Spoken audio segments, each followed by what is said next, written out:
What you've just heard is one of the many deaths from the monkey, the new major motion picture from Osgood Perkins, Stephen King, and James Wan. Experience it in theaters everywhere this Friday, because everybody dies, and that's life.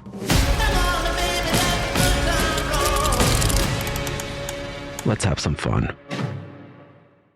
Hey everyone, and welcome back to Big Mad True Crime, where we get big mad over true crime. I'm your host, Heather Ashley, and today's case is out of Oakville, Washington. Small talk sucks, so let's dive in.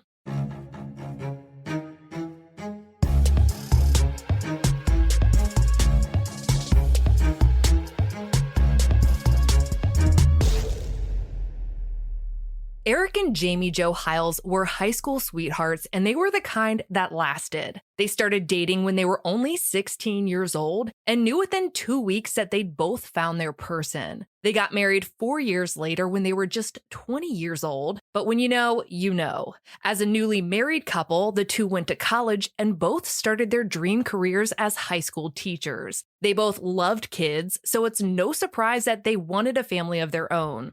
Frankly, they wanted an entire basketball team of children, but they tried and tried to get pregnant and nothing worked. Infertility is a kind of heartache that I don't think you can describe unless you've experienced it. But after years of trying, Eric and Jamie Jo were emotionally exhausted and decided to put their plans of having a family on hold. To their surprise, though, at the end of July 2017, Jamie Jo got a text from a former student asking if she and Eric would be willing to foster a 7-month-old baby girl named Oakley. The student explained to Jamie Jo that Oakley and her siblings had recently been placed into foster care after drugs had been found in their parents' home. The student personally knew one of Oakley's grandparents and was trying to make sure the baby went to a great home. The former student was more than positive that the Hiles would love little Oakley as if she were their own. According to NW News, Eric and Jamie Jo didn't hesitate for a second when they agreed to take Oakley in part because they were under the impression that they might be able to eventually adopt her. The Hiles were overjoyed to be able to finally bring a child into their home and couldn't wait to shower her with all of the love in the world. Oakley Lynn Carlson was born on December 6, 2016, to her mother, Jordan Bowers, and her father, Andrew Carlson. Law and Crime reported that Jordan and Andrew each had one child from a previous relationship. Andrew had a daughter and Jordan had a son. After Jordan and Andrew got together, they had 3 children of their own. Their first, a daughter who was born in 2015, we'll call her Abby. Then came Oakley a year later in 2016, and lastly, a son who we'll call Aaron, and that was 3 years after that in 2019. That brings their total number of children to 5. It's unclear what Jordan did for a living since she was often unemployed. However, we do know that Andrew was a former police officer. In 2012, he graduated the Basic Academy and became an officer with the Aberdeen Police Department. According to court documents, 5 years later, in February of 2017, Andrew was caught making false/misleading statements, and his peace officer certification was revoked. After losing his job on the police force, Andrew, just like his girlfriend Jordan, would often have bouts of unemployment. At some point, according to court documents, Andrew and Jordan started using drugs, namely methamphetamine. In July of 2017, just 5 months after Andrew lost his job, he and Jordan's children were removed from their custody after drugs were found in the home. The 3 children they had together, Abby, Oakley, and Aaron, were put into foster care, while the older 2 stayed with their remaining biological parents. That adds up to 0 children now in their care.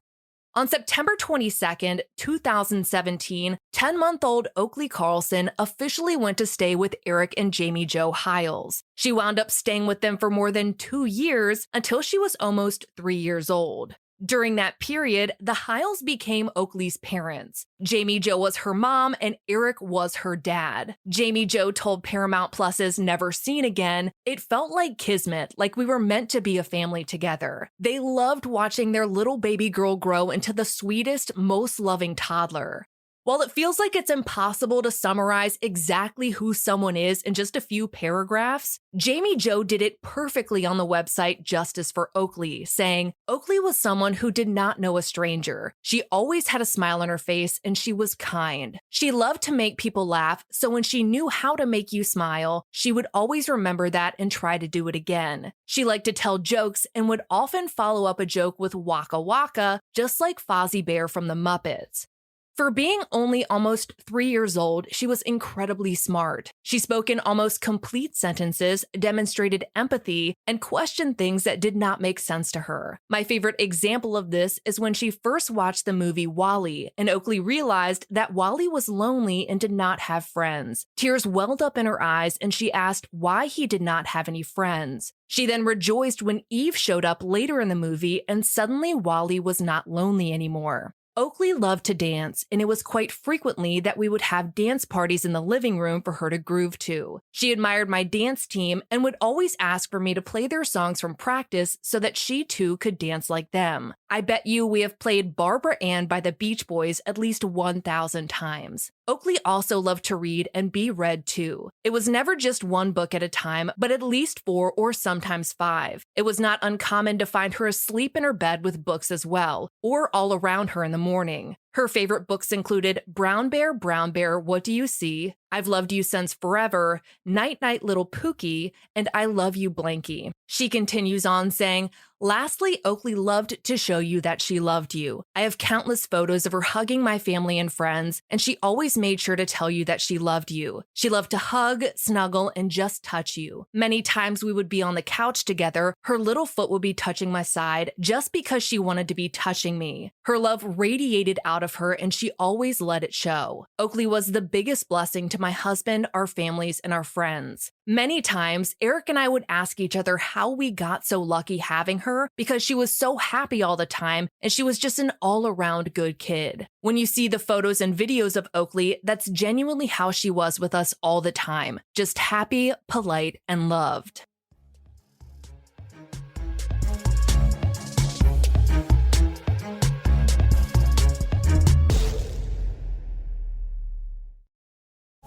Wow. What's up? I just bought and financed a car through Carvana in minutes. You? The person who agonized 4 weeks over whether to paint your walls eggshell or off-white bought and financed a car in minutes? They made it easy. Transparent terms, customizable down and monthly. Didn't even have to do any paperwork. Wow. Mm-hmm. Hey, have you checked out that spreadsheet I sent you for our dinner options? Finance your car with Carvana and experience total control. Financing subject to credit approval.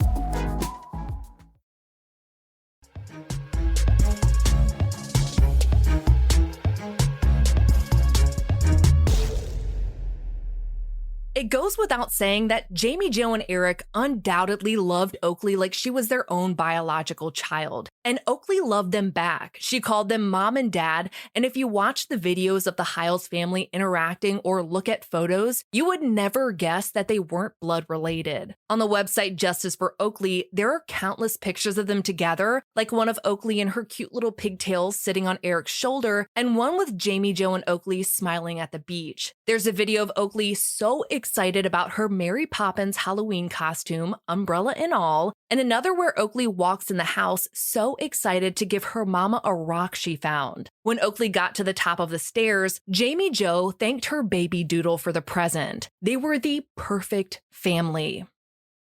By July of 2018, the Hiles were so in love with their baby girl that a plan was put in place for them to officially adopt her. It was the best thing for Oakley since her biological parents, Andrew and Jordan, weren't in a place to get their children back. It wasn't safe for Oakley or her siblings to be with Andrew and Jordan for anything other than supervised visits. According to Justice for Oakley, Andrew had recently been booked for assault after he attacked Jordan. Ultimately, he was ordered by the court to undergo a domestic violence evaluation and successfully complete a domestic violence treatment program. If Andrew was able to do those things, the assault charges would be dismissed. It seemed like the judge was trying to give him a second chance, and at first, Andrew followed the judge's orders, but quickly fell off. We'll come back around to that in just a minute.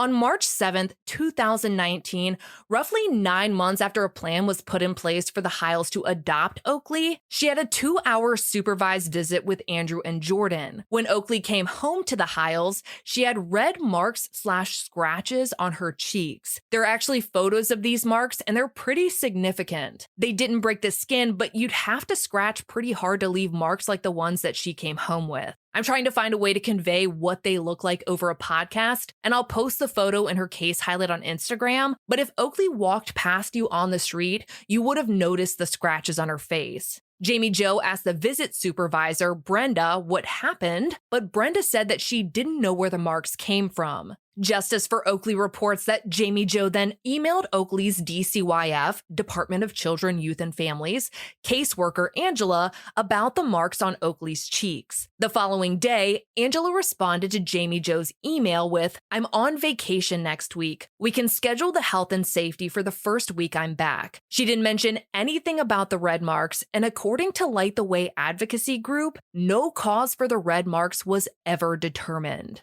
2 months later, on May 13th of 2019, the domestic violence treatment program Andrew was enrolled in wrote a letter to DCYF to notify them of Andrew's failure to attend group sessions. And he didn't just miss one, he'd missed them for the last 6 weeks. Because of that, he was discharged from the program, and since he didn't hold up his end of the bargain, the prosecuting attorney asked that the judge find Andrew guilty. A series of follow-up hearings in the case were scheduled for July through September. According to Justice for Oakley, in July of 2019, the same month those follow-up hearings were supposed to be scheduled because he didn't complete the domestic violence treatment program, the Hiles were notified that Oakley was most likely going back to her biological parents in the near future. Let's reiterate that Andrew couldn't even be bothered to attend the domestic violence treatment program gifted to him in order to get his assault charge dismissed. And within 1 single month of being kicked out of that program and the prosecuting attorney asking the judge to find him guilty, there were plans being made for Oakley to return to Andrew and Jordan's care. Jamie Jo and Eric were rightfully devastated because for the last year, they had been under the impression that they were going to adopt Oakley. Now they had to return her to her quote-unquote parents. According to court documents, there were concerns that both Andrew and Jordan were still using drugs in the home. But for whatever reason, DCYF thought it was okay to send Oakley back there. It didn't make any sense, and the Hiles were terrified for the future of their baby girl. For 2 months, the Hiles didn't hear anything else from DCYF. Then, in September of 2019, for reasons unknown, the assault charges against Andrew were dropped, even though he did not complete the program. That same month, Oakley's supervised visits with her parents increased. About a month later, on October 11th, the Hiles had a meeting at the DCYF office with Angela and her supervisor, Catherine. It was to discuss their concerns about returning Oakley to her biological parents so quickly. According to the Justice for Oakley website, the Hiles were told, she isn't your daughter. When they asked about neither biological parent being employed, they were told being poor isn't a reason for someone to not have their children. Once again, it felt like the Hiles' very valid concerns about Oakley were being dismissed. 8 days later, on October 19th, Oakley had her first unsupervised visit with Jordan and Andrew. A week later, she had another visit, and that time, she came home and told the Hiles something that validated every concern they had. Oakley told them that she had seen Jordan hit Andrew. At that point, there was now an account of each biological parent being violent toward the other. There's actually a video of Oakley recounting what happened, and she described Andrew as being mean like rawr, and that Jordan pushed him really hard. She acted it out as she said it, and of course, I'll post a video of her relaying all of this in her highlight so that you can watch it yourself. According to Justice for Oakley, after hearing Oakley say this, Jamie Jo emailed caseworker Angela and was told there are no concerns and that Oakley loved her mom and dad. Let's be really clear here though, Jordan and Andrew may have been Oakley's biological parents, but they were in no way her mom and dad. And regardless of a child reportedly loving someone, it will never justify that child having to witness them be violent towards one another. Less than 2 weeks later, on November 6th, a month before Oakley's third birthday, Jamie Jo emailed Angela and her supervisor, Catherine, to say that she'd heard overnight visits were about to start in a few days. Jamie Jo was naturally concerned since the domestic violence incident between Jordan and Andrew had happened so recently. She also shared her concern that things were moving way too quickly. Angela responded by letting Jamie Jo know that Oakley would be reunifying with her biological parents even earlier than expected. Earlier. Sooner.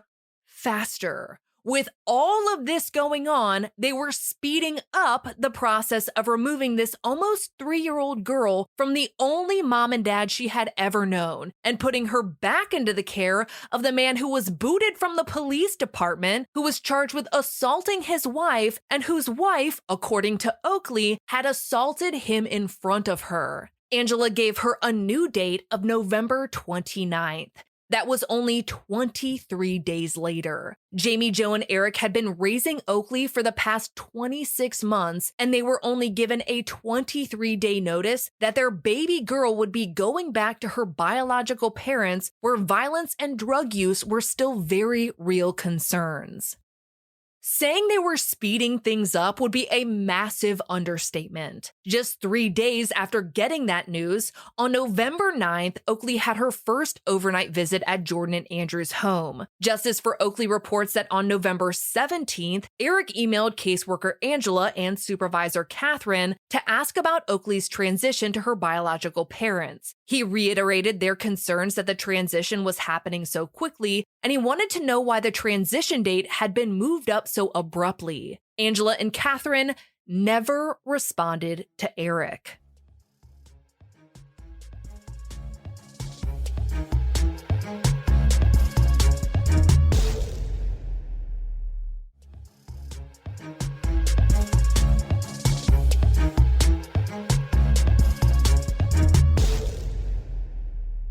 On November 29th, a week before Oakley's third birthday, she was officially reunited with Jordan and Andrew. They were living in the middle of a massive 300-acre property near Oakville, Washington. Their other children were also allowed to return home, and I use that term loosely. When I tell you that this house was in the middle of absolutely nowhere, there are no words to convey that enough. I had to pinch the map several times just to zoom out enough to find another home. And of course, I'll add a photo of the property to our highlights so that you can see it for yourself. The Hiles spoke with Never Seen Again about what it was like to let their baby go, and their answer was that it was absolutely heartbreaking. Even before Oakley left on the 29th, Jamie Jo and Eric spent hours upon hours just crying. Of course, Oakley had no idea why, because she didn't quite understand what was going on. Eric said, "I could feel my heart breaking. We knew this would be the last time we saw her because we knew her parents wouldn't let her see us." After Oakley left, the Hiles shut Oakley's bedroom door and didn't open it for 6 to 7 months. Eric said, "We had this hole that was just left in us. I think we really grieved as if it were a death." The Hiles were right in their assumption that Oakley wouldn't be allowed to see them. Jamie Jo and Eric didn't push the matter, but they didn't turn a blind eye either. In order to make sure Oakley was safe, they kind of kept tabs on Jordan and Andrew, if they were employed, if they were using drugs, if Oakley was being abused, and other things like that.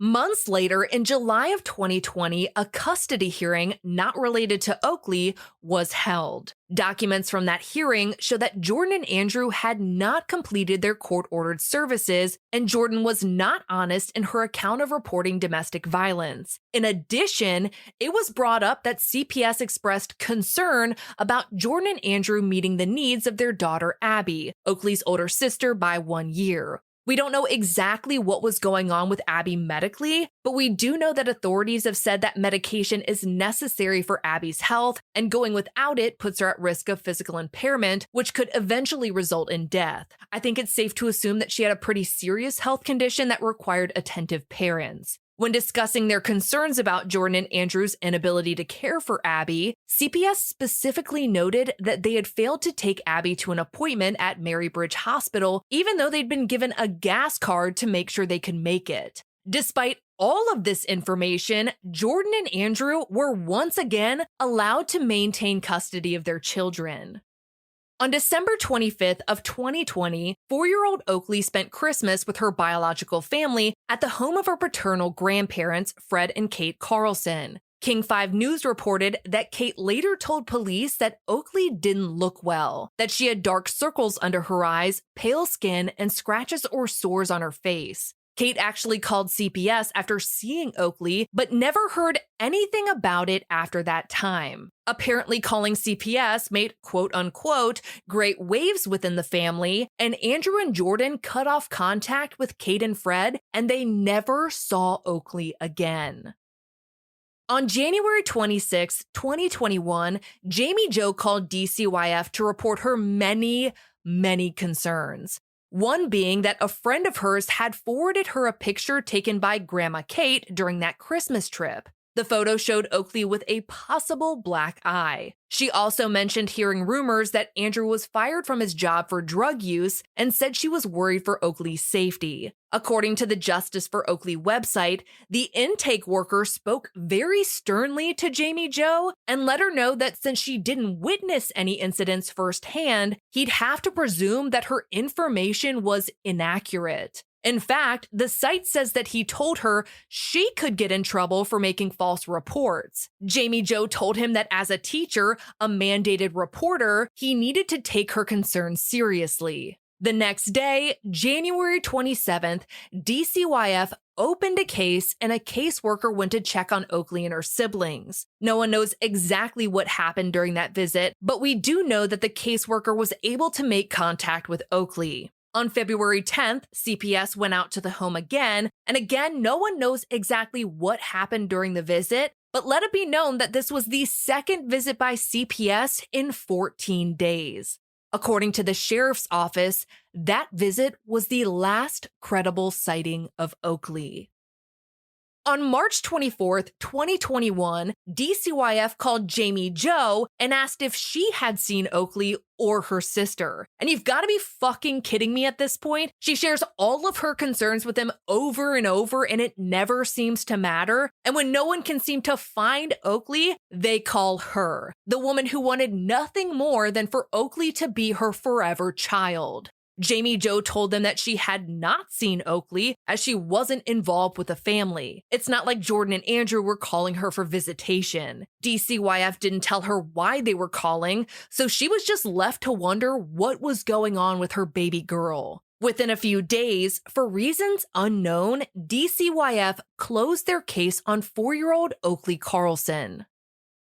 Justice for Oakley reports that 7 months later at 4:54 p.m. on November 6th, a month before Oakley's 5th birthday, Andrew called dispatch to report a fire on the second floor of the family home. Andrew said that the fire started around 10 a.m. that morning, almost 7 hours earlier. He blamed the fire on Oakley, saying that she'd used a cigarette lighter to light the couch on fire. Andrew told dispatch that he didn't need any firefighters to respond because he'd already put the fire out. He just wanted to make a report for insurance purposes. According to a GoFundMe, and I quote, after evacuating their 3 children and puppy, who were home, a puppy is the last thing these people need, Jordan and Andrew fought the fire themselves for hours. The house was completely dark with smoke, and neither of them could locate their cell phones to call for help. And there were no close neighbors, so they grabbed hoses and attempted to save their home. No one was injured, but they lost the majority of their belongings in this fire. Any funds will go to replace the items they lost and to cover restoration of their upstairs. They have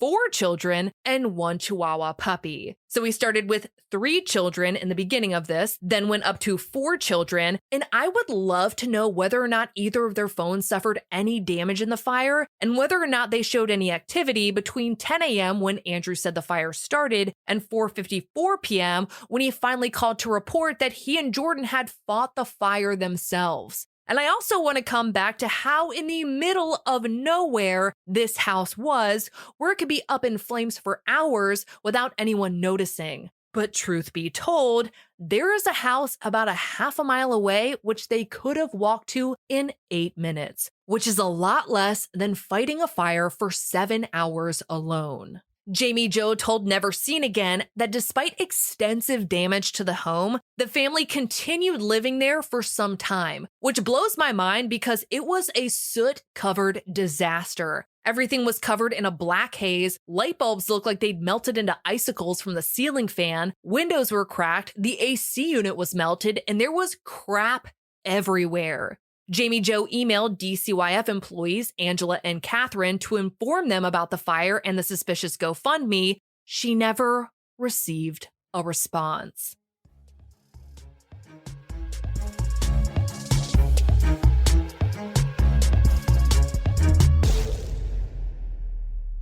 Your old or broken phone can let you down, but at Verizon, trade in any old phone from our top brands and get iPhone 16 Pro with Apple Intelligence with a new line on My Plan and iPad and Apple Watch Series 10. After all, you don't want your old phone to die on you when you're lost. Perfect. Or for your broken phone to glitch at the worst possible time. Hey, can I get your number? Oh. Trade in your old phone for a brand new iPhone 16 Pro, iPad, and Apple Watch. Visit Verizon.com today. Additional terms apply. Service plan required for Apple Watch and iPad.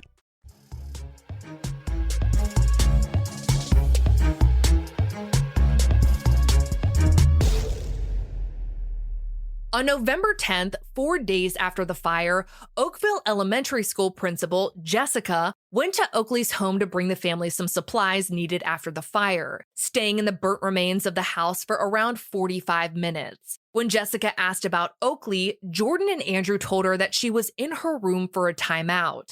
14 days later, Jessica went back to Oakley's home to drop off more supplies, and during her 5-minute visit this time, Jessica saw 3 children, none of whom was Oakley. Jessica told Never Seen Again that a few days after that second visit, some teachers at the school told her they were concerned that something bad was going on in Jordan and Andrew's house. Jessica took the teachers' concerns seriously and decided to try and gather some more information. After coming up with a game plan, she set up a playdate for her daughter and Oakley's 6-year-old sister, Abby.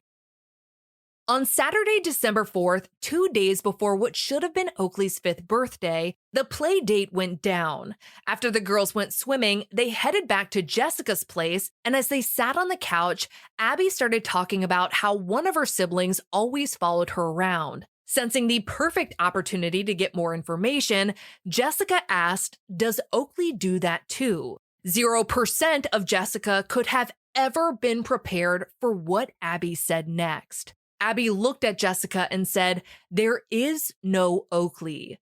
Jessica tried to stay calm and asked, "What do you mean?" But Abby became distraught. She curled up into a ball in the corner of the couch and started shaking. All Jessica could do in that moment was sit next to her and tell her that it would all be okay. She didn't try to push it any further. Jessica told Never Seen Again that the following morning, Abby told Jessica that Oakley had gone back to live with her foster family because she was so bad. That didn't sound right to Jessica, so when she got a free moment, she called the sheriff and asked if Oakley was back with her foster parents. The sheriff said no, she was not. At that point, Jessica knew for sure that something was up, so she asked Jordan if Abby could stay one more night, even though it was a school night, and of course, Jordan said yes. The next day, Monday, December 6th, which just so happened to be Oakley's 5th birthday, Jessica and the girls went to school. As soon as classes started, Jessica called the sheriff's office and asked them to conduct a welfare check on Oakley. Jessica told the sheriff's office that Andrew, Jordan, and their children had temporarily moved into a hotel, and it's unclear when they finally made the move out of the burnt house, but whenever it happened, it was way later than it should have been. At around 10 a.m. that morning, officers made their way to the hotel and made contact with Andrew and Jordan. Officers immediately noticed that Oakley was not in the room. The only child present was 2-year-old Aaron. The Chronicle reported that when officers asked Jordan where Oakley was, Jordan told them Oakley is with her mom. The officers followed that up with, "Aren't you Oakley's mom?" Jordan had been caught in a lie and had no other option but to say yes. Officers asked Andrew where Oakley was, but he didn't have an answer. After he was asked a second time, Andrew suddenly knew. He said that she was with his father, Fred, the grandfather that hadn't seen Oakley since Oakley's grandmother called CPS after their Christmas visit. Officers told Andrew they needed Fred's phone number and address, but of course, Andrew initially said that he didn't have either. He didn't have the address nor the phone number of his own parent, whom he'd been with at Christmas 11 months prior. He quickly realized that he, too, was caught in the dumbest lie ever, so he gave the officers the information. Officers called Fred to check on Oakley, but Fred told them that he didn't have her. Then Fred dropped a bombshell on the officers, something we already know, that he hadn't seen Oakley in almost a year. Officers returned to the hotel to talk with Andrew and Jordan, who were immediately separated. When speaking with Andrew, officers informed him that Oakley wasn't with Fred. After hearing that information, Andrew did not act surprised. It was as if he already knew that. Hold your gasps, I know you're shocked. According to a police report, when given the same information, and I quote, Jordan's demeanor was one of anger. She became enraged, yelling, clenching her fists, and refused to answer any further questions about the welfare or well-being of her daughter. She yelled, "I'm not going to answer any of your questions," before she went back into the hotel room. The exact opposite of the response you'd expect a mother to have when their daughter is nowhere to be found. As officers left the parking lot, they noticed Jordan and Andrew's vehicle. Although they had 3 children between the ages of 2 and 6, there was only one car seat installed. Officers stayed nearby to keep an eye on Jordan and Andrew, and at 3:30 p.m., they watched as the couple left the hotel room with 2-year-old Aaron. Officers followed them to their burnt house. Once they were all at the house, officers once again spoke with Jordan and Andrew. Jordan was so uncooperative that she was arrested for obstructing a police officer. According to a police report, during Andrew's interview, he reportedly made statements to the effect of Oakley being dead or not coming back for a reunion. He was also booked into jail. Andrew and Jordan were both held on suspicion of first-degree manslaughter. While I would love to be able to sum up Oakley's case in one episode, there is 0% of this that I want to leave out, and it's a case that needs to be covered in its entirety with no stone left unturned. Because of that, we'll be picking up right where we left off next Monday. In the meantime, check out Justice for Oakley online and head over to her highlight at the top of my Instagram to look at the photos and videos referenced in this week's episode. We'll be covering the remainder of her case next week, and there is still a lot to go over.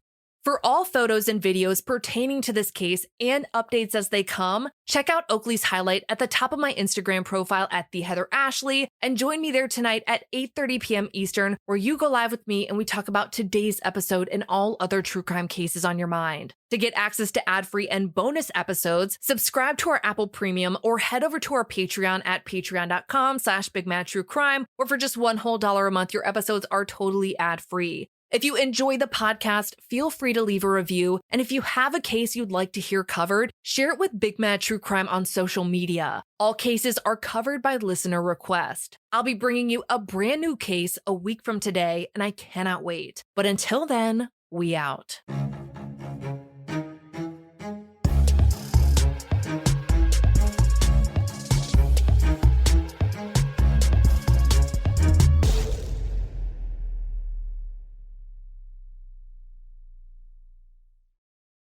Master of horror Stephen King raves about The Monkey. You've never seen anything like it. It's insane. The monkey that likes killing our family, it's back. Critics are calling it the most fun horror movie in years. It's a bloody, bloody, bloody fun time. Dad, I'm scared. I know. From producer James Wan and Longlegs writer-director Osgood Perkins comes the horror movie event of the year, The Monkey. Rated R. Now playing in theaters.